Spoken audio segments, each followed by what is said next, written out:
Hi everyone, thank you for tuning in to this video. Today I'm going to show you how to make this deliciously healthy creamy spinach and sun-dried tomato chicken. It's part done on the stove top, part done in the oven, and fully delicious. It only takes about 35 minutes.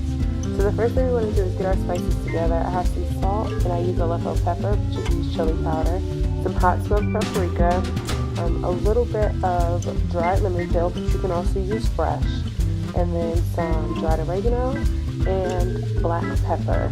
And the next thing you want to do is then give this all a stir in a separate container. And I like to create this rub in a separate container so that you don't contaminate your spice containers with the chicken. So we get our chicken together, and then we want to season it on both sides. And I use about a teaspoon per side and make sure to get all up in that chicken. We want to get under the skin to make sure that we're building up this flavor. It's a pretty healthy rub, so be liberal with it. And then we just want to make sure that we're building out a good flavor.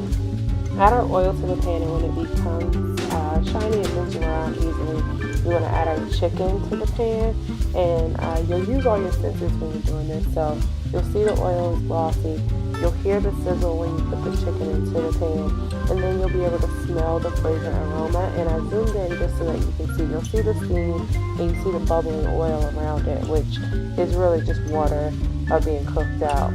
Once we cook it for about 5 minutes on the first side, we flip it over to do the same. We're not fully cooking the chicken, but what we're doing is just getting it brown and releasing the flavor into the pan where we're going to build our sauce. And you see there's some crisp on the skin, so I'm going to remove that out and put it to the side until we add it back in later. You want to drain the oil from the pan, leaving only about a teaspoon or two to cook our onions. And these are Vidalia onions. They're sweet. They balance out the flavor of the sauce, I think, and I really enjoy these.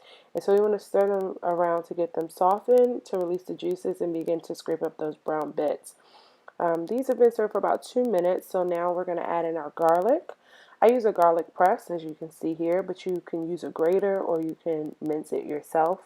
I just find this to be pretty easy and what I had closest to me at the time.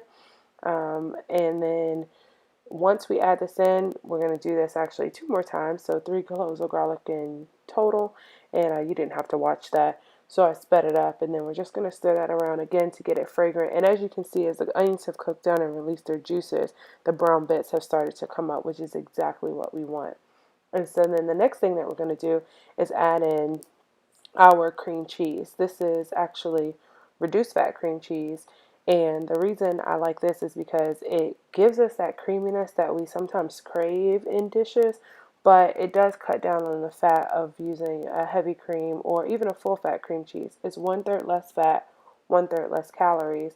And one thing that I can tell you that a lot of people don't realize is it's more calcium per serving in low fat cream cheese than even full fat cream cheese. So, just stir it around. Unfortunately, I didn't take mine out soon enough to make sure that it was softened, so I had to stir it around for quite some time. But you want to do this because when you add your broth to the pan, you're going to have to stir it for a while. So to cook it in the pan first gets it softened, and then we'll just incorporate this in. This is homemade broth that I like to use because I control the salt and the sugar content. It's no preservatives, and I can add those flavors back in later. You can use prepackaged, just be sure to go with low to no sodium. And I sped this up just to show you that, it does come together. It just takes a little bit of time. It took about 5 minutes of stirring to get there. And now my favorite part of this is the Parmesan cheese. Just adding that into the sauce, it's going to give you that cheesiness that you want. It's got that saltiness that Parmesan puts off, and then it also gives you that ooey gooiness that we love in a cheese sauce. And so you just stir that around, get that incorporated, let it come together for a minute or so, and then we're going to add in our sun-dried tomatoes. Here I use about 2 ounces, which was about 5 or 6 that I cut into strips, and just added them directly into the pan and stir them around. I love these because they just add another depth of flavor and just release that into the sauce. The next thing you want to do is add our chicken back in. So remember that the chicken is not cooked. but we're going to finish cooking it between the sauce and putting it in the oven. And so we add this back in and just let it kind of simmer in there. I forgot to mention, before you add your chicken, taste your sauce. Make sure it's where you want, because you don't want to taste the sauce once you add the uncooked chicken to it. The next thing we do is we add in our spinach. Unfortunately, I realized too late into the game that I used too small of a pan. So it's going to take me a little bit more time of incorporating the spinach into the sauce than it probably will you if you choose an appropriately sized pan. But, you know, just go for it. Just stir it around. It takes some time, but it wilts down, which is nice. And it releases just a little bit of water, which helps to kind of smooth out our sauce and really bring it together, that I like. And so I just spread this up just to show you, you know, it does wilt down. It takes a couple minutes if you have a pan as small as this, but just get it down to the last leaf because you don't want crispy leaves on top and wilted on the bottom. Now we just turn off our heat, and then we're going to let it simmer for just a second and remove it from the oven, from the stovetop, and then put it into the oven. We cook that for 10 or 15 minutes, and then we take it out of the oven, and look what we have. It's still bubbling. It's delicious. It's creamy. It smells so good, and I can't wait to eat it. I mean, look at that. And so all I did was made some potatoes while it was in the oven, take out this chicken thigh with the spinach and the sun-dried tomatoes, place it right on top. I'm telling you guys, it's so good. It smells great.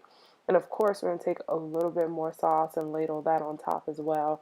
You could also serve it with vegetables. I put spinach in it, so I'm going to count that as my vegetables this time since I didn't make any. And then I'm going to take this to the side and I'm going to eat it. It really doesn't need anything else, but you could put a little bit of sea salt, some black pepper, or even some more Parmesan on top.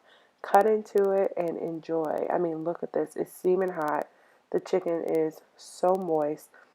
And I really just cannot wait to dive into this cheesy goodness. So good. Thank you all for watching. And for more recipes, please visit acheatday.com. Bye.